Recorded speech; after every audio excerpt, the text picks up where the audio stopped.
Hello everyone, आप देख रहे हैं job instructor YouTube channel. Friends, आज की इस वीडियो में हम डिस्कस करने वाले हैं नेशनल इंस्टीट्यूट ऑफ बायोलॉजिकल में जो रिक्रूटमेंट आई हुई है, जो कि स्वास्थ्य एंड परिवार कल्याण मंत्रालय के अंतर्गत आता है, राष्ट्रीय जैविक संस्थान। इसमें रिक्रूटमेंट जो आई हुई है वो डिफरेंट पोस्ट पर आई हुई है। किस तरह से आपको इसका फॉर्म अप्लाई करना है, आज की इस वीडियो में डिस्कस करने वाले हैं। साथ ही एलिजिबिलिटी क्राइटेरिया क्या है, क्या सिलेक्शन प्रोसेस है, सारा कुछ इस वीडियो में हम डिस्कस करेंगे। अगर आप पहली बार जॉब इंस्ट्रक्टर पर आए हैं तो चैनल को सब्सक्राइब जरूर करने के साथ ऑल पर क्लिक जरूर कर लें, जिससे हमारी आने वाली वीडियो की नोटिफिकेशन आपको मिल पाए। Friend, job instructor YouTube channel पर आपको जो भी इन्फॉर्मेशन मिलती है एकदम सही और ऑथेंटिक बताई जाती है। कोई फेक, कोई फर्जी इन्फॉर्मेशन आपको नहीं बताई जाती है। आपने बहुत से यूट्यूब चैनल्स देखे होंगे जहाँ पर अपने एंड से ही चैनल ओनर वीडियो बना देता है कि ये वैकेंसी है और ये वैकेंसी है, लेकिन वो सारी वैकेंसी ऑलमोस्ट फेक मानी जाती हैं। तो आपको जॉब इंस्ट्रक्टर यूट्यूब चैनल को सब्सक्राइब कर लेना है। यहाँ पर वैकेंसी के साथ साथ फॉर्म भी भर के बताया जाता है आपको कि इसका फॉर्म आपको किस तरह से फिल करना होगा। ठीक है, तो चैनल को सब्सक्राइब कर लीजिएगा फ्रेंड्स, और पीडीएफ आपको मेरी टेलीग्राम पर मिल जाएगा। ठीक है, और फॉर्म भरने का लिंक भी आपको मैंने टेलीग्राम पर शेयर कर दिया है। ये जो वैकेंसी है राष्ट्रीय जैविक संस्थान की तरफ से आई हुई है। स्वास्थ्य एवं परिवार कल्याण मंत्रालय भारत सरकार के अंतर्गत आती हैं। ये जो वैकेंसी एक सेंट्रल लेवल की वैकेंसी है, कोई स्टेट लेवल वैकेंसी नहीं है। इसमें जो वैकेंसी है वैज्ञानिक ग्रेड सेकंड की है। वैज्ञानिक ग्रेड सेकंड पशु चिकित्सक है, कनिष्ठ वैज्ञानिक है, प्रशासनिक सहायक है, कनिष्ठ हिंदी अनुवादक, प्रयोगशाला टेक्नीशियन और सहायक, ठीक है, की वैकेंसी यहाँ पर निकाली गई है। यहाँ पर वैकेंसी पद बताए गए हैं, यहाँ पर वेतनमान बताया गया है, यहाँ एज लिमिट आपको बताई गई है कि एज लिमिट आपकी क्या होनी चाहिए। उसके बाद यहाँ पर आपकी कैटेगरी वाइज वैकेंसी को बताया गया है। इस पर फॉर्म फिल करने के लिए फ्रेंड्स मैं आपको बता दूं कि 9 मार्च से इसके फॉर्म स्टार्ट हो गए थे, लेकिन अभी भी आपके पास समय है। 8 अप्रैल 2026 तक आप इसके फॉर्म को फिल कर सकते हो। लेकिन फॉर्म फिल करने के बाद आवेदन पत्र की हार्ड कॉपी आपको अंतिम तिथि जमा करनी होगी, जो कि 14 अप्रैल 2026 शाम 5:30 बजे तक रहेगी। ठीक है, उसके बाद ऑनलाइन लिंक जो करियर टैब है वो 9/3/2026 से लाइव होगा, जैसा कि यहाँ पर बताया गया है। और जो उत्तर पूर्व क्षेत्र हेतु कैंडिडेट है उनके लिए 21 अप्रैल रहेगी फॉर्म आवेदन जमा करने का। जब आप अपने फॉर्म को अप्लाई करेंगे, अप्लाई करने के बाद जो हार्ड कॉपी होगी उसको आपको सेल्फ अटेस्टेड करके, और जितने भी डॉक्यूमेंट होंगे सारे डॉक्यूमेंट्स को उसमें अटेस्टेड करके, ठीक है, इस एड्रेस पर आपको भेजना होगा। निदेशक राष्ट्रीय जैविक संस्थान, स्वास्थ्य एवं परिवार कल्याण मंत्रालय, A32 सेक्टर 62, संस्थागत क्षेत्र नोएडा उत्तर प्रदेश, पिन कोड ये। तो इस एड्रेस पर आपको अपने सभी डॉक्यूमेंट्स सेल्फ अटेस्टेड करके आपको भेजने होंगे। लास्ट में मैं आपको बताऊंगा अभी कौन कौन से आपको भेजने रहेंगे। ठीक है, उसके बाद यहाँ पर जैसे आप फॉर्म को फिल करेंगे तो पद हेतु आवेदन, ठीक है, यहाँ पर लिखेंगे। उसके बाद आपको एड्रेस पर भेजना होगा। यहाँ पर आप क्वालिफिकेशन चेक कर सकते हैं कि किस कैटेगरी के लिए, किस पोस्ट के लिए क्या क्वालिफिकेशन है। फॉर्म फिल करने से पहले एक बार इस नोटिफिकेशन को चेकआउट जरूर कर लें, जिससे आप लोग सही से इसको रीड आउट कर पाएँ और फॉर्म को फिल कर पाएँ। ठीक है, तो इसमें आप लोग 12th से भी फॉर्म को फिल कर सकते हैं। अगर आपने ग्रेजुएशन कर रखा है, 12th कर रखा है, ठीक है, आपने कोई अदर कोर्सेस है, जैसे यहाँ पर ग्रेजुएशन है, ठीक है, उसके बाद यहाँ पर जैसे आपने कोई पोस्ट ग्रेजुएशन डिग्री आपने कर रखी है तब भी फॉर्म अप्लाई कर सकते हैं। आपने ग्रेजुएशन कर रखा है तब भी अप्लाई कर सकते हैं। आपने 12th है तब भी फॉर्म अप्लाई कर पाएंगे। उसके बाद आपने किसी भी विश्वविद्यालय संस्थान से माइक्रोलॉजी, ठीक है, क्लिनिकल माइक्रो बायोलॉजी, बायोटेक्नोलॉजी, ठीक है, इनमें से किसी से भी आपने मास्टर डिग्री करी हो तो भी आप फॉर्म को अप्लाई कर पाएंगे। उसके बाद MBBS MBSc आपने कर रखा हो तब भी आप इसमें अप्लाई कर पाएंगे। उसके बाद और यहाँ पर आप लोग चेक कर सकते हैं मान्यता पत्र, आप किसी विश्वविद्यालय से मास्टर डिग्री इनमें से कोई आपके पास हो तो भी आप फॉर्म को अप्लाई कर पाएंगे। ठीक है, उसके बाद आपने MCI, ठीक है, अगर आपने कर रखी है तब भी आप, MBBS डिग्री आपके पास है फिर भी इसमें फॉर्म को अप्लाई कर पाएंगे। नीचे आते हैं थोड़ा सा, और यहाँ पर इसमें आपको आयु वगैरह बताई गई है कि आपकी जो आयु है क्या होनी चाहिए क्या नहीं होनी चाहिए। ठीक है, तो इसको एक बार फॉर्म फिल करने से पहले एक बार रीड आउट जरूर करें, उसके बाद ही आप लोग फॉर्म को फिल करिएगा। ठीक है, वैकेंसी यहाँ पर इंग्लिश में आपको बताया गया है। अब चलिएगा फॉर्म फिल करके आपको बताते हैं किस तरह से आपको फॉर्म फिल करना है। तो अगर आपने रजिस्ट्रेशन किया है तो यहाँ पर सिंपली आप इसको लॉगिन करेंगे, सिक्योरिटी कैप्चा डालकर सबमिट करके लॉगिन करेंगे। अगर आप पहली बार आए हुए हैं तो रजिस्टर हेयर पर आपको क्लिक करना होगा। उसके पहले आपको यहाँ रजिस्ट्रेशन करना होता है। यहाँ पर आप अपना फुल नेम लिखेंगे, जो भी आपका फुल नेम है, ठीक है। उसके बाद बोला गया कि enter full name with title, ठीक है। यहाँ पर आपको अपनी ईमेल आईडी देनी है, जो भी वैलिड ईमेल आईडी होगी। यहाँ पर आपको मोबाइल नंबर देना होगा। यहाँ आप पासवर्ड क्रिएट करेंगे। पासवर्ड आपका स्ट्रॉन्ग होना चाहिए, 8 से 12 डिजिट का कम से कम पासवर्ड हो, जिसमें आपके कैपिटल लेटर, स्मॉल लेटर, कोई नंबर, कोई स्पेशल वैल्यू यहाँ पर होनी चाहिए। सिक्योरिटी कैप्चा डालेंगे। उसके बाद यहाँ से आप इसको सबमिट पर क्लिक करेंगे। यहाँ से आपका रजिस्ट्रेशन हो जाता है। रजिस्ट्रेशन के बाद सीधा आपसे बोलेगा लॉगिन करने के लिए। तो आपने जो ईमेल और पासवर्ड बनाया था वो यहाँ पर आप डालेंगे। सिक्योरिटी कैप्चा डाल करके आप इसको सीधा सबमिट करेंगे। उसके बाद आपका जो पोर्टल है वो लॉगिन यहाँ से हो जाएगा। आप देखेंगे कि मैंने अपना डैशबोर्ड जो है उसको लॉगिन कर लिया है। लॉगिन करने के बाद यहाँ पर टोटल एडवर्टाइजमेंट दिखाएगा कि अभी कितनी करंट में वैकेंसी रनिंग में है। वो वैकेंसी यहाँ पर आपको दिखाएगा, 7 वैकेंसी रनिंग में है। कंप्लीट एप्लीकेशन कितने हुए हैं, इनकम्प्लीट कितने हैं और अपलोड डॉक्यूमेंट्स के लिए कितने हैं। यहाँ पर आपकी मेल आईडी देगा, जो आपने अभी मेल आईडी दी थी। तो इस तरह से आपको यहाँ लॉगिन करना रहेगा। लॉगिन करने के बाद यहीं से आप सब कुछ चेक कर पाएंगे कि एडवर्टाइजमेंट कितने हैं वैकेंसी रनिंग में, डॉक्यूमेंट अपलोड के लिए कोई है, एडमिट कार्ड अगर आपका रिलीज़ हुआ है तो एडमिट कार्ड भी यहाँ से आप चेक कर पाएंगे, स्किल टेस्ट है, चेंज पासवर्ड और लॉग आउट, ठीक है। तो अभी हम एडवर्टाइजमेंट पर क्लिक करते हैं। यहाँ पर अभी मैंने जो वैकेंसी बताई थी साइंटिस्ट ग्रेड की, ठीक है, और उसके बाद साइंटिस्ट ग्रेड 3 के लिए वैकेंसी है। वेटनरी में जूनियर साइंटिस्ट है, एडमिनिस्ट्रेटिव असिस्टेंट है, जूनियर हिंदी ट्रांसलेटर है, लेबोरेटरी टेक्नीशियन है, और उसके बाद असिस्टेंट ग्रेड 2 की वैकेंसी है। सभी के फॉर्म 9 मार्च से स्टार्ट हैं और 8 अप्रैल तक फॉर्म को अप्लाई कर पाएंगे, ठीक है। तो यहाँ से मैं एक फॉर्म आपको फिल करके बता देता हूँ, तो आप अपनी क्वालिफिकेशन के अकॉर्डिंग यहाँ से फॉर्म अप्लाई कर सकते हैं। जैसे आपने साइंटिस्ट ग्रेड के लिए अप्लाई करना चाहते हो तो अप्लाई पर क्लिक करके अप्लाई कर पाएंगे, या कोई दूसरी पोस्ट के लिए अप्लाई करना चाहते हो तो उसके जस्ट सामने वाले पर आप अप्लाई पर क्लिक करके फॉर्म को अप्लाई कर पाएंगे। तो सैंपल के तौर पर मैं आपको एक फॉर्म फिल करके बता देता हूँ कि आपको किस तरह से फॉर्म को फिल करना होगा। तो यहाँ पर मैं एक फॉर्म यहाँ पर लेबोरेटरी का यहाँ पर स्टार्ट कर लेता हूँ। उसके बाद यहाँ से फ्रेंड्स मैंने जो फॉर्म है वो लेबोरेटरी टेक्नीशियन का स्टार्ट किया है फिल करने के लिए। यहाँ से आप अपना टाइटल को सिलेक्ट करेंगे, जो आपका टाइटल है। यहाँ पर आपको अपना फुल नेम देना होगा, फादर हस्बैंड का नाम क्या है, अगर आप फीमेल कैंडिडेट है, अगर आपकी शादी हो चुकी है तो आप अपने हस्बैंड का नाम दे सकते हैं अगर आपके आधार कार्ड में है तो। मदर का क्या नाम है, यहाँ से आप अपनी डेट ऑफ बर्थ सिलेक्ट करेंगे, जो भी आपकी डेट ऑफ बर्थ है। उसके बाद यहाँ से एज रिलैक्सेशन, क्या आप एज रिलैक्सेशन को क्लेम करना चाहते हैं तो यस करेंगे, और उसके बाद आपको डॉक्यूमेंट्स भी देना होगा। नहीं करना चाहते तो सिंपली नो पर क्लिक कर लीजिएगा। उसके बाद यहाँ से आपको सिटीज़न बतानी है, सिटीजन ऑफ इंडिया, इंडियन, ठीक है। उसके बाद यहाँ से जेंडर सेलेक्ट करना है। यहाँ से आपको मैरिटल स्टेटस बताना रहेगा कि आप शादीशुदा, डिवोर्स, विधवा या अनमैरिड कैंडिडेट हैं। कैटेगरी आपकी क्या है वो कैटेगरी यहाँ से आप लोग बताएंगे। तो कैटेगरी मैं यहाँ से सिलेक्ट कर लेता हूँ, जैसे जनरल है तो जनरल आप सिलेक्ट करेंगे। आप अपनी category EWS, OBC, SC, ST क्या है वो आप अपने अकॉर्डिंग सिलेक्ट करेंगे।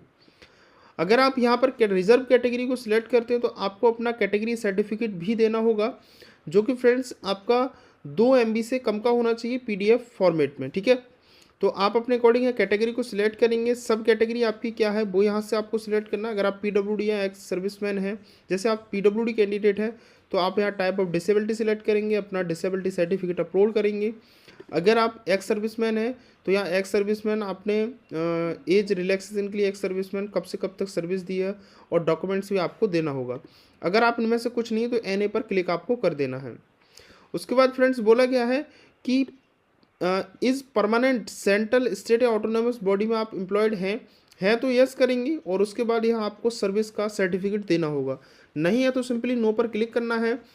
यहाँ से आपको अपना कॉरेस्पॉन्डेंस एड्रेस देना होगा, अपने गांव, पोस्ट, तहसील जो भी है, डिस्ट्रिक्ट वो देना होगा आपको। आपका स्टेट क्या है, STD कोड आप दे सकते है तो दे सकते हैं, फ़ोन नंबर आप है तो दे सकते हैं, नहीं तो इनको दोनों को ब्लैंक छोड़ दीजिएगा। यहाँ से आप मोबाइल नंबर दे दें और यहाँ से आप अपनी ईमेल दे दें जो आपने अभी रजिस्ट्रेशन टाइम में दी थी। अगर आपका ये एड्रेस कॉरेस्पॉन्डेंस और परमानेंट एड्रेस सेम है तो इस बॉक्स पर आप टिक करेंगे। जो एड्रेस आप कॉरेस्पॉन्डेंस में देंगे वो एड्रेस या परमानेंट वाले में ऑटोमेटिक आकर के पेस्ट हो जाएगा। अगर ये दोनों अलग अलग हैं तो उस पर टिक नहीं करना है, दोनों एड्रेस आपको अलग अलग फिल करने होंगे। उसके बाद यहाँ से आपको सिलेक्ट आइडेंटिटी प्रूफ में कोई एक डॉक्यूमेंट आपको सिलेक्ट करना होगा, वोटर ID, आधार कार्ड, पासपोर्ट, ड्राइविंग लाइसेंस। जैसे मैं आधार कार्ड सिलेक्ट करता हूँ तो आधार कार्ड का नंबर यहाँ पर देना होगा। अगर आप पासपोर्ट सिलेक्ट करेंगे तो पासपोर्ट नंबर क्या है, ड्राइविंग लाइसेंस सिलेक्ट करेंगे तो ड्राइविंग लाइसेंस क्या है वो यहाँ से आप लोग फिल करेंगे। उसके बाद फ्रेंड्स यहाँ से आपसे बोला जा रहा है कि यहाँ पर एसएससी।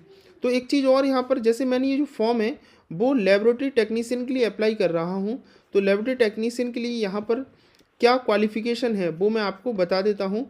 उस अकॉर्डिंग यहाँ पर आप लोग क्वालिफ़िकेशन को सिलेक्ट करेंगे। जैसे मैं यहाँ पर इसके नोटिफिकेशन में चेक कर लेता हूँ कि इसके लिए क्या क्वालिफ़िकेशन है। बोला गया है कि बैचलर डिग्री आपके पास होनी चाहिए इन बायोलॉजी में with zoology chemistry subject mandatory है, या फिर आपके पास बीएससी माइक्रोलॉजी, ठीक, माइक्रो बायोलॉजी, या बीएससी बायोटेक्नोलॉजी, या बीएससी बायोकेमिस्ट्री, या BSc molecular biology from recognise university, और डिप्लोमा होना चाहिए आपके मेडिकल लेबोरेटरी टेक्नोलॉजी का। ठीक है, तो ये डिग्री आप यहाँ पर, या फिर आपके पास bachelor degree medical laboratory technology से होनी चाहिए, और 1 साल की प्रैक्टिकल एक्सपीरियंस आपको मेडिकल लेबोरेटरी रिसर्च इंस्टीट्यूट में होना चाहिए।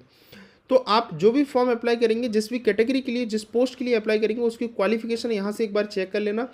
तो यहाँ से आपको ग्रेजुएशन मांगा गया है मेनली, और उसके बाद अगर आप ये देते हैं तो आपको डिप्लोमा भी देना होगा, या फिर आप बैचलर डिग्री इनमें से आपने यहाँ कर रखी है तो आपको 1 साल का कोई प्रैक्टिकल एक्सपीरियंस देना होगा। तो यहाँ पर जैसे आप सबसे पहले अपनी 10th की डिटेल देंगे कि आपने किस कॉलेज से अपना 10th कंप्लीट किया हुआ है, सब्जेक्ट आपके कौन कौन से थे, स्पेशलाइज क्या था आपका वो देना है, किस साल आपने पास आउट किया है वो देना है, आपका परसेंटेज यहाँ पर बताना होगा कि आपकी, जैसे मान लीजिएगा आपका परसेंटेज 78% मान लो है 10th में, तो आपको इस तरह से 78 लिख देना है। ठीक है, उसके बाद रिमार्क आप ब्लैंक छोड़ सकते हैं। अब आती है 12th वाली डिटेल, 12th किस कॉलेज से किया, सब्जेक्ट क्या है, स्पेशलाइजेशन क्या है, किस साल आपने पास आउट किया है, कितनी परसेंटेज आपकी है, तो वो यहाँ से आप देना है। उसके बाद डिप्लोमा, क्योंकि क्वालिफिकेशन में यहाँ पर डिप्लोमा पूछा गया है तो डिप्लोमा आपको देना है। अगर नहीं पूछा जाता, जैसे यहाँ पर मान लो आप लोग असिस्टेंट के लिए फॉर्म फिल करते, तो यहाँ बोला गया केवल 12th पास आपके पास होनी चाहिए, चाहे आर्ट कॉमर्स साइंस किससे भी हो, 50% मार्क्स हो। बाकी यहाँ पर केवल आपसे टाइपिंग मांगी गई है। तो यहाँ पर आप लोग क्या करते हैं कि मान लो आप असिस्टेंट के लिए फॉर्म फिल करते, तो यहाँ केवल आप 12th तक डिटेल फिल करते, बाकी नीचे का आप ब्लैंक छोड़ सकते थे। ठीक है, तो कोई दिक्कत नहीं है।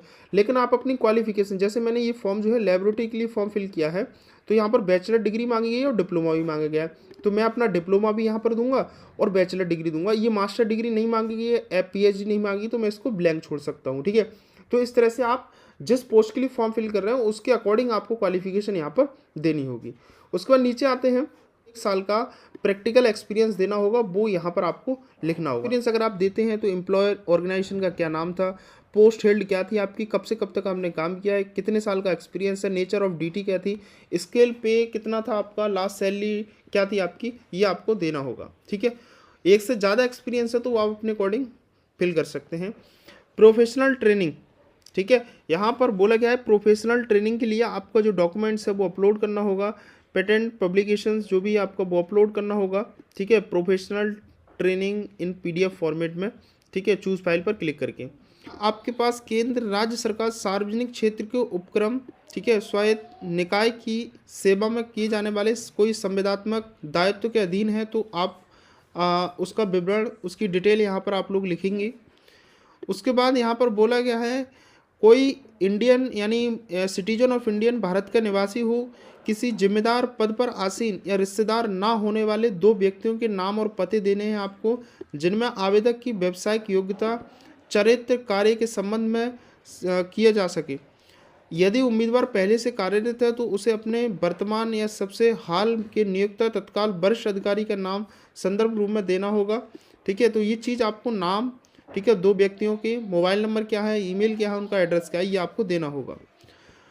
यहाँ पर बोला गया है कि अगर आपका सिलेक्शन हो जाता है तो आप कितने दिन में ज्वाइनिंग ले लेंगे, तो आपको यहाँ पर डे लिखने हैं कि 2 दिन, 4 दिन, 10 दिन, इस तरह से।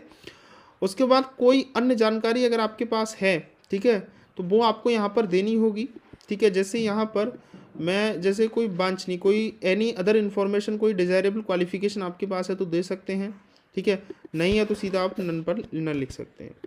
उसके बाद यहाँ से आपको डिक्लेरेशन देना है, प्लेस देना है कि आप कहाँ से फॉर्म फिल कर रहे हैं, ये सिक्योरिटी कैप्चर डाल करके आप इसको यहाँ से सबमिट पर क्लिक करेंगे। अब आप अपना कंप्लीट डिटेल करेंगे, उसके बाद आपका बोलेगा कि पार्ट 1 रजिस्ट्रेशन सक्सेसफुली हो चुका है, या रजिस्ट्रेशन आईडी यहाँ मिलेगी, एप्लीकेंट नेम, किस पोस्ट के लिए किया, ये सारा कुछ यहाँ पर मिलेगा। ठीक है, बोला गया कि गो टू डॉक्यूमेंट्स आपको अपलोड करने हैं। Section in the menu bar to upload the required documents and complete application submission. यहाँ से आप इसको प्रिंट कर सकते हैं। आपको डैशबोर्ड पर क्लिक करना है। आपने अभी देखा कि इनकम्प्लीट फॉर्म है क्योंकि अभी रजिस्ट्रेशन कंप्लीट हुआ और डॉक्यूमेंट्स भी अपलोड करने को बोला जा रहा है। तो यहाँ से आप अपलोड डॉक्यूमेंट्स पर क्लिक करेंगे और यहाँ से आप लोग एडिट पर क्लिक करके आप अपने डॉक्यूमेंट्स को कंप्लीट करेंगे। अब यहाँ से जब आप एडिट पर क्लिक करेंगे तो यहाँ बोला जा रहा है कि आपको अपनी 10th की मार्कशीट अपलोड करनी है PDF फॉर्मेट में, कम से कम 2 MB तक की। 12th की या डिप्लोमा कोई है वो आपको अपलोड करना है। चूज़ फाइल पर क्लिक करके डिग्री आपको अपलोड करनी है और कोई ID प्रूफ जो आपने दिया है वो ID प्रूफ यहाँ से अपलोड करेंगे। उसके बाद यहाँ से आपको अपना फ़ोटो अपलोड करना रहेगा। 10 से 500 KB तक का होना चाहिए JPG या PNG फॉर्मेट में। उसके बाद यहाँ सिग्नेचर अपलोड करेंगे और अपलोड डॉक्यूमेंट्स पर क्लिक करेंगे। उसके बाद यहाँ जब आप अपने डॉक्यूमेंट्स को अपलोड करेंगे तो बोलेगा कि रजिस्ट्रेशन सक्सेसफुली हो चुका है। यहाँ से आप इसको प्रिंट आउट कर लेंगे। ठीक है। अब यहाँ से बोला जा रहा है कि to the print application go to dashboard and complete application. यहाँ से आपको डैशबोर्ड पर क्लिक करना होगा और आपका बोला जा रहा है कि आपका जो एप्लीकेशन फॉर्म है वो कंप्लीट हो चुका है। कोई फीस आपसे नहीं मांगी जा रही है, ना ही आपसे कुछ मांगा जाएगा। अभी आ रहा था अपलोड डॉक्यूमेंट्स में, एक डॉक्यूमेंट्स मैंने अपलोड कर दिए। अब यहाँ से कंप्लीट एप्लीकेशन आपका हो चुका है। यहाँ से आप कंप्लीट एप्लीकेशन पर क्लिक करेंगे और उसके बाद आप देखेंगे कि मेरा फॉर्म सक्सेसफुली कंप्लीट हो चुका है। अब आपको अपना एप्लीकेशन फॉर्म अपलोड कर डाक द्वारा भेजना होगा। तो यहाँ से आप एप्लीकेशन पर क्लिक करके आप अपने एप्लीकेशन की PDF को डाउनलोड करेंगे और उसको आप प्रिंट आउट कर लेंगे। ठीक है। प्रिंट आउट करने के बाद मैंने जैसा कि आपको भी बताया था कि आपको अपना एप्लीकेशन फॉर्म भेजना होगा, वो मैं आपको बता देता हूँ। जैसे कि यहाँ पर बताया गया है, इसमें बोला गया है कि आप देखिएगा 14 तारीख से पहले आपको अपना एप्लीकेशन फॉर्म जो है वो the director national institute of biological ministry and health family welfare A32 sector 62 institutional area Noida UP इस पिन कोड, इस टोटल जो हाईलाइटेड एड्रेस है इस पर आपको अपना जो डॉक्यूमेंट्स हैं वो सभी डॉक्यूमेंट जो डॉक्यूमेंट्स आपने अपलोड किए थे, जो डिटेल आपने फिल की थी, सारा कुछ सेल्फ अटेस्टेड करके सबकी एक एक प्रिंट आउट PDF लेकर के, और जो एप्लीकेशन फॉर्म अभी आपने डाउनलोड किया था ये वाला, इस PDF फॉर्मेट को आप लोग देंगे। और साथ ही अपने जो भी पैन कार्ड, आधार कार्ड या पासपोर्ट जो भी दिया था उसका भी प्रिंट आउट आपको भेजना होगा। तो इस एड्रेस पर आप लोगों को अपना पूरा डॉक्यूमेंट जो है 14 अप्रैल से पहले भेजना होगा। ठीक है। तो इस तरह से आपको अपना फॉर्म जो है वो कंप्लीट करना है। चैनल को सब्सक्राइब कर लीजिएगा और वीडियो को लाइक करें जिससे हमारी आने वाली वीडियो की नोटिफिकेशन आपको मिल पाए।